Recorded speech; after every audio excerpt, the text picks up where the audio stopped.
was 2007. Me and my brothers Riley and Thomas were on a fishing trip in Lake Superior for the weekend. Lake Superior is huge, and there's a lot of space to roam around in. We decided to stay in a tent to save money on a houseboat. During our first day, we found a cool little island to set our camp up. And the first day was pretty nice.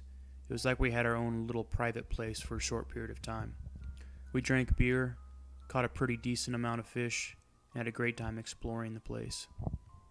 It was on the second day when the incident occurred.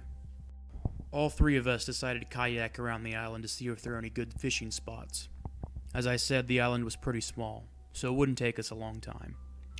We thought that we were on this island alone, but as we circled to the other side of our camping spot, we saw someone on the beach. It was an old woman. She wasn't dressed like someone on a camping trip. She was wearing an all-white dress that reached down to the sand and covered her feet. Riley gave her a friendly wave as we continued to circle the island. She didn't react to him. She didn't even look at any of us.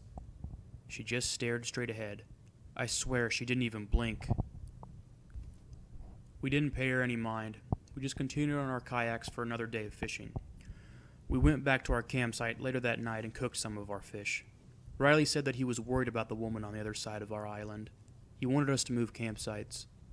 But since it was already dark, we told him we'd stay on the island, but be gone early the next morning. We had a fire pit near the front of our tent.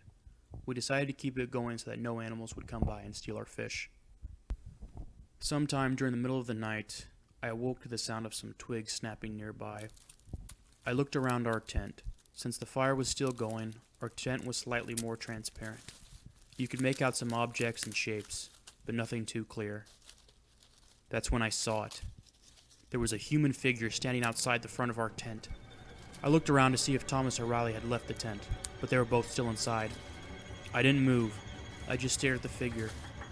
Then, it started moving closer. I nudged Thomas awake.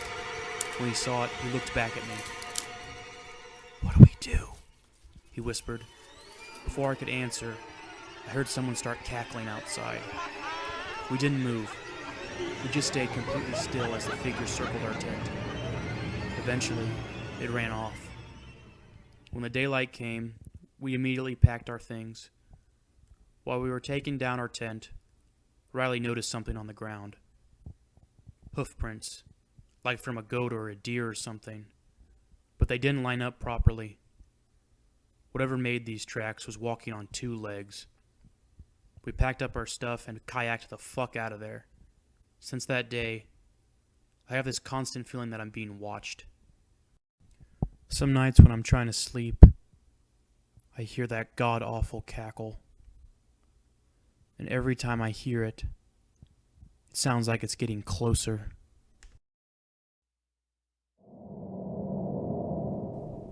When I was younger, my dad would take me on fishing trips at a lake a few miles outside of town. When I was 15, we went out there on his boat. We didn't have much luck that day. Occasionally one of us would get a bite, but the fish wouldn't stick around long enough for us to reel them in. We were about to reel our lines in for the day, but when I began to bring mine in, my hook got snagged on something.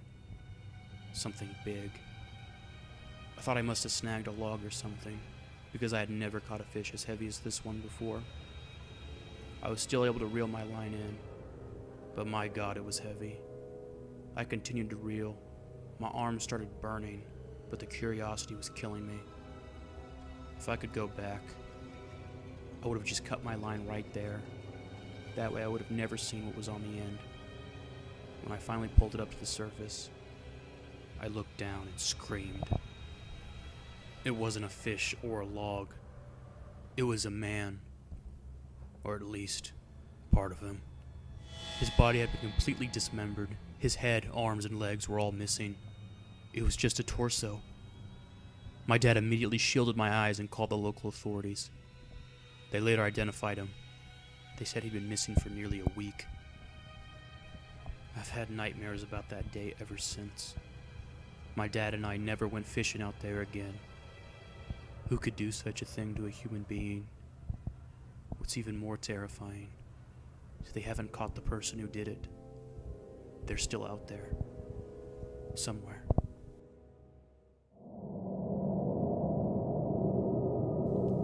So I'm by no means an experienced fisherman. I've only done it a handful of times, so I definitely had no business going hand fishing with my much more experienced friends, but they made a pretty convincing argument that it would be a lot of fun. Just in case you didn't know, hand fishing, or noodling as some call it, is when you stick your bare hands inside of a catfish hole, wait for it to bite you, then pull it out. It's pretty effective, but can also be pretty dangerous. We went to a river that was on private land, but we got permission from the owner. The names of my friends are Tito and Dustin. Both of them are definitely more the outdoorsman type than I. When we got to the river, Tito went first to properly show me how it's done. Dustin and I stayed close by in case something happened. Within the first 10 minutes of standing in the water, Tito pulled out a massive 20-pound catfish.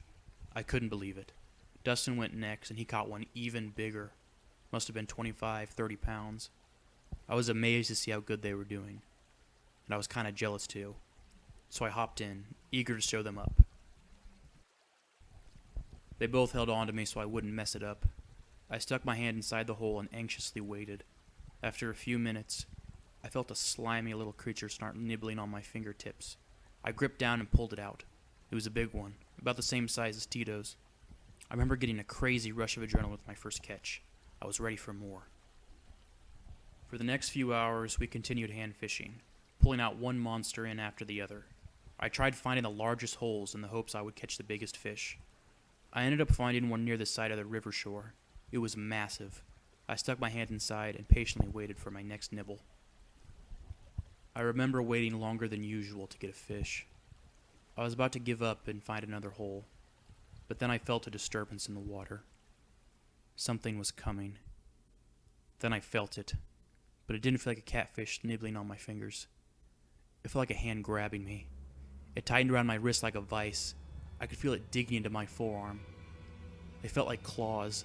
I tried yanking my hand back, but I couldn't. Its grip was too tight. Then it started to pull me into the hole. I let out a blood-curdling cry for help. Tito and Dustin rushed over to me as fast as they could. I was now up to my elbow inside the hole. Tito and Dustin grabbed me and tried pulling me away. I should mention that Dustin and Tito are both pretty big guys and they're very strong. But both of them had to give all of their strength just to keep this thing from pulling me down. They were able to pull my arm back out of the hole, but this thing wouldn't let go. I kept telling them that something was pulling me under. For a moment, Tito let go and submerged himself underwater to see what was grabbing me. When he rose up, he took a step back from Dustin and I. He looked absolutely terrified. Instead of trying to pull me back, Tito pulled a pocket knife out from his jean shorts and went back underwater. In a moment of panic, he started stabbing inside the hole. He must have gotten me once or twice, but it was worth it, because the creature eventually let my arm go. My wrist and forearm had been mangled pretty badly. Dustin and Tito pulled me out of the water and immediately rushed me to the hospital. Thankfully, there hadn't been any serious damage. I just needed some stitching. We talked to the landowner that very next day about what it could have been. He told us it was probably a large alligator snapping turtle. Tito told me it couldn't have been that, because when he went underwater, he said that he saw a hand gripped around mine, but it definitely wasn't a human hand. It had pitch black skin with scales and 3 extremely long fingers with claws on the ends. He said it didn't look like anything he'd ever seen before. We never went back there to grab the fish we caught. That thing inside of the river can keep 'em.